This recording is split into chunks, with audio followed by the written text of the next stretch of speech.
Au départ du pont des Rosets, peut-être avez-vous déjà embarqué à bord du tramway touristique de l'Aisne. Depuis 1965, des bénévoles entretiennent l'ancien vicinal, construit il y a plus de 100 ans pour le trafic voyageurs et marchandises.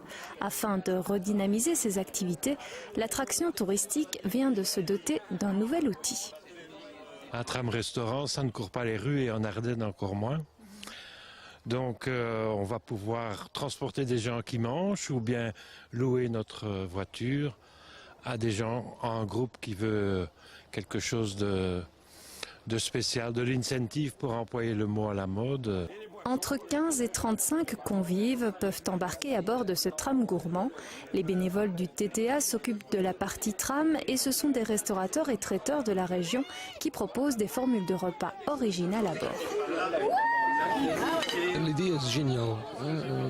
Par exemple, prendre un apéritif ici en entrée, l'entrée dans le tramway, le menu sur place au fond et retourner avec le dessert. Donc pourquoi pas?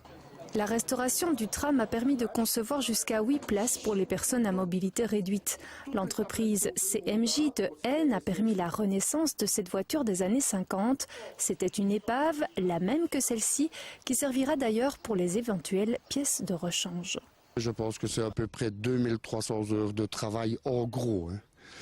Et évidemment, la difficulté a été, dès qu'on a eu désossé le tram, c'était tout ce qu'on a pu voir et qui nous a surpris. En fait, on s'est rendu compte après que tout était vraiment délabré et on s'est dit, on va peut-être y arriver. Et l'équipe y est arrivée, certes avec 3 ans de retard, mais beaucoup de passion et de temps non compté. La province ayant financé les travaux estimés à l'époque à 58 000 €. L'objectif est de faire rayonner davantage cet outil touristique. Ceci est un concept innovant qui permet à des groupes, à des familles de venir découvrir la région d'une façon très originale et surtout très conviviale. Et puis en plus, c'est la promotion des produits locaux qu'on peut assurer ici. Et c'est une aide aux restaurateurs, aux traiteurs de la région. Ce sont des synergies possibles aussi avec d'autres opérateurs touristiques. Comme par exemple Durbuy ou le parc Chlorophylle, puisqu'une prolongation du trajet jusqu'à Lamormenil est prévue pour l'été 2013.